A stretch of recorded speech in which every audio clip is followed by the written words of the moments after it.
ನಮಸ್ಕಾರ, ನೀವು ನೋಡ್ತಾ ಇದ್ದೀರಾ ರಿಪಬ್ಲಿಕ್ ಕನ್ನಡ. ನಾನು ಅಶ್ವಿನಿ ದೇವಾಡಿಗ. ಜನವರಿ ಅಥವಾ ಫೆಬ್ರವರಿಯಲ್ಲಿ ಬಿಬಿಎಂಪಿ ಚುನಾವಣೆ ನಡೆಯುತ್ತಾ ಅನ್ನುವಂತ ಪ್ರಶ್ನೆ ಈಗ ಕಾಡ್ತಾ ಇರೋದು. ನಡೆಸೋದಕ್ಕೆ ಎಲ್ಲಾ ರೀತಿಯ ಸಿದ್ಧತೆಗಳನ್ನ ಮಾಡ್ತಾ ಇದ್ದಾರೆ ಅನ್ನುವಂತ ಒಂದಷ್ಟು ಅಪ್ಡೇಟ್ಸ್ ಕೂಡ ಈಗ ಲಭ್ಯವಾಗ್ತಾ ಇದೆ. ನವೆಂಬರ್ 1ರ ಒಳಗೆ ಕ್ಷೇತ್ರಗಳನ್ನ ಪುನರ್ ವಿಂಗಡಣೆ ಮಾಡಿ ನವೆಂಬರ್ 1ರ ಒಳಗೆ ಮುಗಿಸುವಂತೆ ಸುಪ್ರೀಂ ಕೋರ್ಟ್ ಸೂಚನೆ ಕೊಟ್ಟಿದೆ. ರಾಜ್ಯ ಸರ್ಕಾರಕ್ಕೆ ಸುಪ್ರೀಂ ಕೋರ್ಟ್ ಈಗ ಖಡಕ್ ಸೂಚನೆಯನ್ನ ಕೊಟ್ಟಿದೆ. ನವೆಂಬರ್ 3ಕ್ಕೆ ವಿಚಾರಣೆಯನ್ನ ಈಗ ಮುಂದೂಡಿಕೆ ಕೂಡ ಮಾಡಲಾಗಿದೆ. ಸುಪ್ರೀಂ ಕೋರ್ಟ್ ಸರ್ಕಾರದ ಪರ ಹಿರಿಯ ವಕೀಲರಾದಂತಹ ಎಎಂ ಸಿಂಘ್ವಿ ವಾದವನ್ನ ಮಂಡಿಸಿದ್ದಾರೆ. ಈಗಾಗಲೇ ಕೇಸ್ ಸುಪ್ರೀಂ ಕೋರ್ಟ್ನಲ್ಲಿತ್ತು, ವಿಚಾರಣೆಯನ್ನು ನಡೆಸ್ತಾ ಇದೆ. ಇವತ್ತು ವಿಚಾರಣೆ ನಡೆದಿತ್ತು. ಆ ನಿಟ್ಟಿನಲ್ಲಿ ನವೆಂಬರ್ 1ರ ಒಳಗೆ ಡಿಲಿಮಿಟೇಷನ್ ಕ್ಷೇತ್ರವನ್ನ ಪುನರ್ ವಿಂಗಡಣೆ ಮಾಡುವಂತಹ ಕಾರ್ಯ ಆದಷ್ಟು ಬೇಗ ಆಗಬೇಕು ಅನ್ನುವಂತ ಖಡಕ್ ಸೂಚನೆಯನ್ನ ಈಗ ರಾಜ್ಯ ಸರ್ಕಾರಕ್ಕೆ ಸುಪ್ರೀಂ ಕೋರ್ಟ್ ಕೊಟ್ಟಿದೆ. ಅದೆಲ್ಲವೂ ಕೂಡ ಆಗಿ ಆನಂತರದಲ್ಲಿ ಈ ಕಂಟೆಸ್ಟೆಂಟ್ಗಳಿಗೆ ಒಂದಷ್ಟು ಸಮಯಾವಕಾಶ 50ರಿಂದ 60 ದಿನ ಆದರೂ ಬೇಕು. ಅದೆಲ್ಲವನ್ನೂ ಕೂಡ ಲೆಕ್ಕ ಹಾಕಿಕೊಂಡ್ರೆ ಮುಂದಿನ ವರ್ಷ ಜನವರಿ ಅಥವಾ ಫೆಬ್ರವರಿಯಲ್ಲಿ ಬಿಬಿಎಂಪಿ ಚುನಾವಣೆ ಬಹುತೇಕವಾಗಿ ನಡೆಯುತ್ತೆ ಅನ್ನುವಂತ ವಿಚಾರ. ನಮಸ್ಕಾರ, ನೀವು ನೋಡ್ತಾ ಇದ್ದೀರಾ ರಿಪಬ್ಲಿಕ್ ಕನ್ನಡ. ನಾನು ಅಶ್ವಿನಿ ದೇವಾಡಿಗ. ಜನವರಿ ಅಥವಾ ಫೆಬ್ರವರಿಯಲ್ಲಿ ಬಿಬಿಎಂಪಿ ಚುನಾವಣೆ ನಡೆಯುತ್ತಾ ಅನ್ನುವಂತ ಪ್ರಶ್ನೆ ಈಗ ಕಾಡ್ತಾ ಇರೋದು. ನಡೆಸೋದಕ್ಕೆ ಎಲ್ಲಾ ರೀತಿಯ ಸಿದ್ಧತೆಗಳನ್ನ ಮಾಡ್ತಾ ಇದ್ದಾರೆ ಅನ್ನುವಂತ ಒಂದಷ್ಟು ಅಪ್ಡೇಟ್ಸ್ ಕೂಡ ಈಗ ಲಭ್ಯವಾಗ್ತಾ ಇದೆ. ನವೆಂಬರ್ 1ರ ಒಳಗೆ ಕ್ಷೇತ್ರಗಳನ್ನ ಪುನರ್ ವಿಂಗಡಣೆ ಮಾಡಿ ನವೆಂಬರ್ 1ರ ಒಳಗೆ ಮುಗಿಸುವಂತೆ ಸುಪ್ರೀಂ ಕೋರ್ಟ್ ಸೂಚನೆ ಕೊಟ್ಟಿದೆ. ರಾಜ್ಯ ಸರ್ಕಾರಕ್ಕೆ ಸುಪ್ರೀಂ ಕೋರ್ಟ್ ಈಗ ಖಡಕ್ ಸೂಚನೆಯನ್ನ ಕೊಟ್ಟಿದೆ. ನವೆಂಬರ್ 3ಕ್ಕೆ ವಿಚಾರಣೆಯನ್ನ ಈಗ ಮುಂದೂಡಿಕೆ ಕೂಡ ಮಾಡಲಾಗಿದೆ. ಸುಪ್ರೀಂ ಕೋರ್ಟ್ ಸರ್ಕಾರದ ಪರ ಹಿರಿಯ ವಕೀಲರಾದಂತಹ ಎಎಂ ಸಿಂಘ್ವಿ ವಾದವನ್ನ ಮಂಡಿಸಿದ್ದಾರೆ.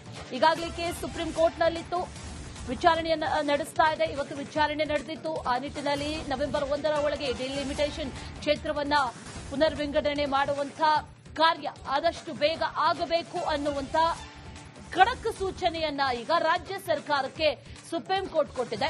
ಅದೆಲ್ಲವೂ ಕೂಡ ಆಗಿ ಆನಂತರದಲ್ಲಿ ಈ ಕಂಟೆಸ್ಟೆಂಟ್ಗಳಿಗೆ ಒಂದಷ್ಟು ಸಮಯಾವಕಾಶ 50ರಿಂದ 60 ದಿನ ಆದರೂ ಬೇಕು. ಅದೆಲ್ಲವನ್ನೂ ಕೂಡ ಲೆಕ್ಕ ಹಾಕಿಕೊಂಡ್ರೆ ಮುಂದಿನ ವರ್ಷ ಜನವರಿ ಅಥವಾ ಫೆಬ್ರವರಿಯಲ್ಲಿ ಬಿಬಿಎಂಪಿ ಚುನಾವಣೆ ಬಹುತೇಕವಾಗಿ ನಡೆಯುತ್ತೆ ಅನ್ನುವಂತ ವಿಚಾರ. ನಮಸ್ಕಾರ, ನೀವು ನೋಡ್ತಾ ಇದ್ದೀರಾ ರಿಪಬ್ಲಿಕ್ ಕನ್ನಡ. ನಾನು ಅಶ್ವಿನಿ ದೇವಾಡಿಗ. ಜನವರಿ ಅಥವಾ ಫೆಬ್ರವರಿಯಲ್ಲಿ ಬಿಬಿಎಂಪಿ ಚುನಾವಣೆ ನಡೆಯುತ್ತಾ ಅನ್ನುವಂತ ಪ್ರಶ್ನೆ ಈಗ ಕಾಡ್ತಾ ಇರೋದು. ನಡೆಸೋದಕ್ಕೆ ಎಲ್ಲಾ ರೀತಿಯ ಸಿದ್ಧತೆಗಳನ್ನ ಮಾಡ್ತಾ ಇದ್ದಾರೆ ಅನ್ನುವಂತ ಒಂದಷ್ಟು ಅಪ್ಡೇಟ್ಸ್ ಕೂಡ ಈಗ ಲಭ್ಯವಾಗ್ತಾ ಇದೆ. ನವೆಂಬರ್ 1ರ ಒಳಗೆ ಕ್ಷೇತ್ರಗಳನ್ನ ಪುನರ್ ವಿಂಗಡಣೆ ಮಾಡಿ ನವೆಂಬರ್ 1ರ ಒಳಗೆ ಮುಗಿಸುವಂತೆ ಸುಪ್ರೀಂ ಕೋರ್ಟ್ ಸೂಚನೆ ಕೊಟ್ಟಿದೆ. ರಾಜ್ಯ ಸರ್ಕಾರಕ್ಕೆ ಸುಪ್ರೀಂ ಕೋರ್ಟ್ ಈಗ ಖಡಕ್ ಸೂಚನೆಯನ್ನ ಕೊಟ್ಟಿದೆ. ನವೆಂಬರ್ 3ಕ್ಕೆ ವಿಚಾರಣೆಯನ್ನ ಈಗ ಮುಂದೂಡಿಕೆ ಕೂಡ ಮಾಡಲಾಗಿದೆ. ಸುಪ್ರೀಂ ಕೋರ್ಟ್ ಸರ್ಕಾರದ ಪರ ಹಿರಿಯ ವಕೀಲರಾದಂತಹ ಎಎಂ ಸಿಂಘ್ವಿ ವಾದವನ್ನ ಮಂಡಿಸಿದ್ದಾರೆ. ಈಗಾಗಲೇ ಕೇಸ್ ಸುಪ್ರೀಂ ಕೋರ್ಟ್ನಲ್ಲಿತ್ತು, ವಿಚಾರಣೆಯನ್ನು ನಡೆಸ್ತಾ ಇದೆ. ಇವತ್ತು ವಿಚಾರಣೆ ನಡೆದಿತ್ತು. ಆ ನಿಟ್ಟಿನಲ್ಲಿ ನವೆಂಬರ್ 1ರ ಒಳಗೆ ಡಿಲಿಮಿಟೇಷನ್ ಕ್ಷೇತ್ರವನ್ನ ಪುನರ್ ವಿಂಗಡಣೆ ಮಾಡುವಂತಹ ಕಾರ್ಯ ಆದಷ್ಟು ಬೇಗ ಆಗಬೇಕು ಅನ್ನುವಂತ ಖಡಕ್ ಸೂಚನೆಯನ್ನ ಈಗ ರಾಜ್ಯ ಸರ್ಕಾರಕ್ಕೆ ಸುಪ್ರೀಂ ಕೋರ್ಟ್ ಕೊಟ್ಟಿದೆ.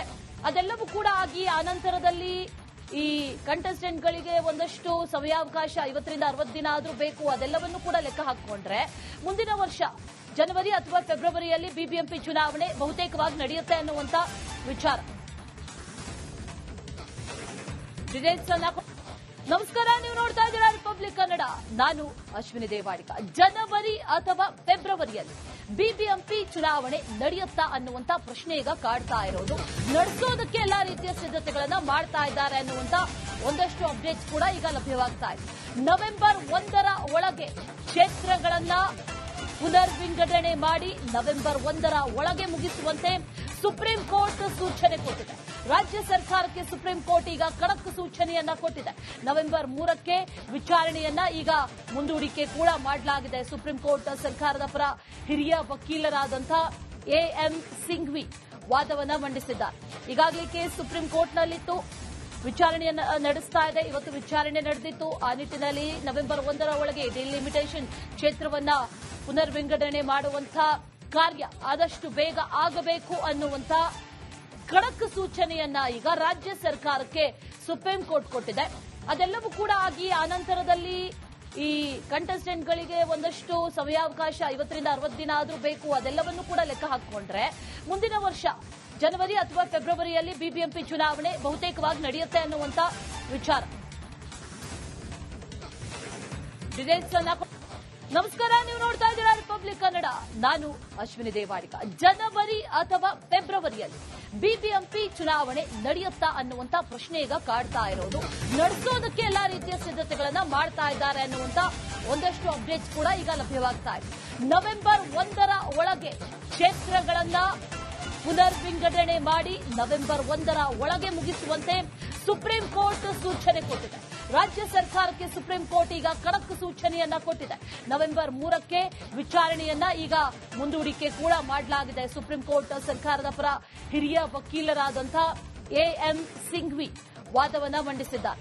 ಈಗಾಗಲೇ ಕೇಸ್ ಸುಪ್ರೀಂ ಕೋರ್ಟ್ನಲ್ಲಿತ್ತು, ವಿಚಾರಣೆಯನ್ನು ನಡೆಸ್ತಾ ಇದೆ. ಇವತ್ತು ವಿಚಾರಣೆ ನಡೆದಿತ್ತು. ಆ ನಿಟ್ಟಿನಲ್ಲಿ ನವೆಂಬರ್ 1ರ ಒಳಗೆ ಡಿಲಿಮಿಟೇಷನ್ ಕ್ಷೇತ್ರವನ್ನ ಪುನರ್ ವಿಂಗಡಣೆ ಮಾಡುವಂತಹ ಕಾರ್ಯ ಆದಷ್ಟು ಬೇಗ ಆಗಬೇಕು ಅನ್ನುವಂತ ಖಡಕ್ ಸೂಚನೆಯನ್ನ ಈಗ ರಾಜ್ಯ ಸರ್ಕಾರಕ್ಕೆ ಸುಪ್ರೀಂ ಕೋರ್ಟ್ ಕೊಟ್ಟಿದೆ. ಅದೆಲ್ಲವೂ ಕೂಡ ಆಗಿ ಆನಂತರದಲ್ಲಿ ಈ ಕಂಟೆಸ್ಟೆಂಟ್ಗಳಿಗೆ ಒಂದಷ್ಟು ಸಮಯಾವಕಾಶ 50ರಿಂದ 60 ದಿನ ಆದ್ರೂ ಬೇಕು, ಅದೆಲ್ಲವನ್ನೂ ಕೂಡ ಲೆಕ್ಕ ಹಾಕಿಕೊಂಡ್ರೆ ಮುಂದಿನ ವರ್ಷ ಜನವರಿ ಅಥವಾ ಫೆಬ್ರವರಿಯಲ್ಲಿ ಬಿಬಿಎಂಪಿ ಚುನಾವಣೆ ಬಹುತೇಕವಾಗಿ ನಡೆಯುತ್ತೆ ಅನ್ನುವಂತ ವಿಚಾರ. ನಮಸ್ಕಾರ, ನೀವು ನೋಡ್ತಾ ಇದ್ದೀರಾ ರಿಪಬ್ಲಿಕ್ ಕನ್ನಡ. ನಾನು ಅಶ್ವಿನಿ ದೇವಾಡಿಗ. ಜನವರಿ ಅಥವಾ ಫೆಬ್ರವರಿಯಲ್ಲಿ ಬಿಬಿಎಂಪಿ ಚುನಾವಣೆ ನಡೆಯುತ್ತಾ ಅನ್ನುವಂತ ಪ್ರಶ್ನೆ ಈಗ ಕಾಡ್ತಾ ಇರೋದು. ನಡೆಸೋದಕ್ಕೆ ಎಲ್ಲಾ ರೀತಿಯ ಸಿದ್ಧತೆಗಳನ್ನ ಮಾಡ್ತಾ ಇದ್ದಾರೆ ಅನ್ನುವಂತ ಒಂದಷ್ಟು ಅಪ್ಡೇಟ್ಸ್ ಕೂಡ ಈಗ ಲಭ್ಯವಾಗ್ತಾ ಇದೆ. ನವೆಂಬರ್ 1ರ ಒಳಗೆ ಕ್ಷೇತ್ರಗಳನ್ನ ಪುನರ್ ವಿಂಗಡಣೆ ಮಾಡಿ ನವೆಂಬರ್ 1ರ ಒಳಗೆ ಮುಗಿಸುವಂತೆ ಸುಪ್ರೀಂ ಕೋರ್ಟ್ ಸೂಚನೆ ಕೊಟ್ಟಿದೆ. ರಾಜ್ಯ ಸರ್ಕಾರಕ್ಕೆ ಸುಪ್ರೀಂ ಕೋರ್ಟ್ ಈಗ ಖಡಕ್ ಸೂಚನೆಯನ್ನ ಕೊಟ್ಟಿದೆ. ನವೆಂಬರ್ 3ಕ್ಕೆ ವಿಚಾರಣೆಯನ್ನ ಈಗ ಮುಂದೂಡಿಕೆ ಕೂಡ ಮಾಡಲಾಗಿದೆ. ಸುಪ್ರೀಂ ಕೋರ್ಟ್ ಸರ್ಕಾರದ ಪರ ಹಿರಿಯ ವಕೀಲರಾದಂತಹ ಎಎಂ ಸಿಂಘ್ವಿ ವಾದವನ್ನ ಮಂಡಿಸಿದ್ದಾರೆ. ಈಗಾಗಲೇ ಕೇಸ್ ಸುಪ್ರೀಂ ಕೋರ್ಟ್ನಲ್ಲಿತ್ತು, ವಿಚಾರಣೆಯನ್ನು ನಡೆಸ್ತಾ ಇದೆ. ಇವತ್ತು ವಿಚಾರಣೆ ನಡೆದಿತ್ತು. ಆ ನಿಟ್ಟಿನಲ್ಲಿ ನವೆಂಬರ್ 1ರ ಒಳಗೆ ಡಿಲಿಮಿಟೇಷನ್ ಕ್ಷೇತ್ರವನ್ನ ಪುನರ್ ವಿಂಗಡಣೆ ಮಾಡುವಂತಹ ಕಾರ್ಯ ಆದಷ್ಟು ಬೇಗ ಆಗಬೇಕು ಅನ್ನುವಂತ ಖಡಕ್ ಸೂಚನೆಯನ್ನ ಈಗ ರಾಜ್ಯ ಸರ್ಕಾರಕ್ಕೆ ಸುಪ್ರೀಂ ಕೋರ್ಟ್ ಕೊಟ್ಟಿದೆ. ಅದೆಲ್ಲವೂ ಕೂಡ ಆಗಿ ಆನಂತರದಲ್ಲಿ ಈ ಕಂಟೆಸ್ಟೆಂಟ್ಗಳಿಗೆ ಒಂದಷ್ಟು ಸಮಯಾವಕಾಶ 50ರಿಂದ 60 ದಿನ ಆದ್ರೂ ಬೇಕು, ಅದೆಲ್ಲವನ್ನೂ ಕೂಡ ಲೆಕ್ಕ ಹಾಕಿಕೊಂಡ್ರೆ ಮುಂದಿನ ವರ್ಷ ಜನವರಿ ಅಥವಾ ಫೆಬ್ರವರಿಯಲ್ಲಿ ಬಿಬಿಎಂಪಿ ಚುನಾವಣೆ ಬಹುತೇಕವಾಗಿ ನಡೆಯುತ್ತೆ ಅನ್ನುವಂತ ವಿಚಾರ. ನಮಸ್ಕಾರ, ನೀವು ನೋಡ್ತಾ ಇದ್ದೀರಾ ರಿಪಬ್ಲಿಕ್ ಕನ್ನಡ. ನಾನು ಅಶ್ವಿನಿ ದೇವಾಡಿಗ. ಜನವರಿ ಅಥವಾ ಫೆಬ್ರವರಿಯಲ್ಲಿ ಬಿಬಿಎಂಪಿ ಚುನಾವಣೆ ನಡೆಯುತ್ತಾ ಅನ್ನುವಂತ ಪ್ರಶ್ನೆ ಈಗ ಕಾಡ್ತಾ ಇರೋದು. ನಡೆಸೋದಕ್ಕೆ ಎಲ್ಲಾ ರೀತಿಯ ಸಿದ್ಧತೆಗಳನ್ನ ಮಾಡ್ತಾ ಇದ್ದಾರೆ ಅನ್ನುವಂತ ಒಂದಷ್ಟು ಅಪ್ಡೇಟ್ಸ್ ಕೂಡ ಈಗ ಲಭ್ಯವಾಗ್ತಾ ಇದೆ. ನವೆಂಬರ್ 1ರ ಒಳಗೆ ಕ್ಷೇತ್ರಗಳನ್ನ ಪುನರ್ ವಿಂಗಡಣೆ ಮಾಡಿ ನವೆಂಬರ್ 1ರ ಒಳಗೆ ಮುಗಿಸುವಂತೆ ಸುಪ್ರೀಂ ಕೋರ್ಟ್ ಸೂಚನೆ ಕೊಟ್ಟಿದೆ. ರಾಜ್ಯ ಸರ್ಕಾರಕ್ಕೆ ಸುಪ್ರೀಂ ಕೋರ್ಟ್ ಈಗ ಖಡಕ್ ಸೂಚನೆಯನ್ನ ಕೊಟ್ಟಿದೆ. ನವೆಂಬರ್ 3ಕ್ಕೆ ವಿಚಾರಣೆಯನ್ನ ಈಗ ಮುಂದೂಡಿಕೆ ಕೂಡ ಮಾಡಲಾಗಿದೆ. ಸುಪ್ರೀಂ ಕೋರ್ಟ್ ಸರ್ಕಾರದ ಪರ ಹಿರಿಯ ವಕೀಲರಾದಂತಹ ಎಎಂ ಸಿಂಘ್ವಿ ವಾದವನ್ನ ಮಂಡಿಸಿದ್ದಾರೆ. ಈಗಾಗಲೇ ಕೇಸ್ ಸುಪ್ರೀಂ ಕೋರ್ಟ್ನಲ್ಲಿತ್ತು, ವಿಚಾರಣೆಯನ್ನು ನಡೆಸ್ತಾ ಇದೆ. ಇವತ್ತು ವಿಚಾರಣೆ ನಡೆದಿತ್ತು. ಆ ನಿಟ್ಟಿನಲ್ಲಿ ನವೆಂಬರ್ 1ರ ಒಳಗೆ ಡಿಲಿಮಿಟೇಷನ್ ಕ್ಷೇತ್ರವನ್ನ ಪುನರ್ ವಿಂಗಡಣೆ ಮಾಡುವಂತಹ ಕಾರ್ಯ ಆದಷ್ಟು ಬೇಗ ಆಗಬೇಕು ಅನ್ನುವಂತ ಖಡಕ್ ಸೂಚನೆಯನ್ನ ಈಗ ರಾಜ್ಯ ಸರ್ಕಾರಕ್ಕೆ ಸುಪ್ರೀಂ ಕೋರ್ಟ್ ಕೊಟ್ಟಿದೆ. ಅದೆಲ್ಲವೂ ಕೂಡ ಆಗಿ ಆನಂತರದಲ್ಲಿ ಈ ಕಂಟೆಸ್ಟೆಂಟ್ಗಳಿಗೆ ಒಂದಷ್ಟು ಸಮಯಾವಕಾಶ 50ರಿಂದ 60 ದಿನ ಆದ್ರೂ ಬೇಕು, ಅದೆಲ್ಲವನ್ನೂ ಕೂಡ ಲೆಕ್ಕ ಹಾಕಿಕೊಂಡ್ರೆ ಮುಂದಿನ ವರ್ಷ ಜನವರಿ ಅಥವಾ ಫೆಬ್ರವರಿಯಲ್ಲಿ ಬಿಬಿಎಂಪಿ ಚುನಾವಣೆ ಬಹುತೇಕವಾಗಿ ನಡೆಯುತ್ತೆ ಅನ್ನುವಂತ ವಿಚಾರ.